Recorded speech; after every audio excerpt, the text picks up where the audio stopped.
ito naman ngayon ang ano, nangyayari pag tag-ulan.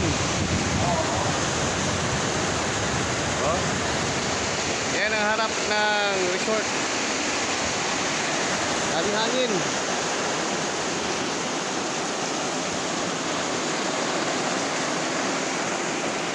Katago na kami sa loob dahil sa lakas ng hangin.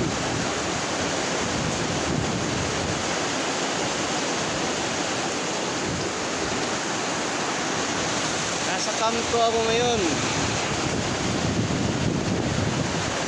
Katago kami. Lakas ng hangin.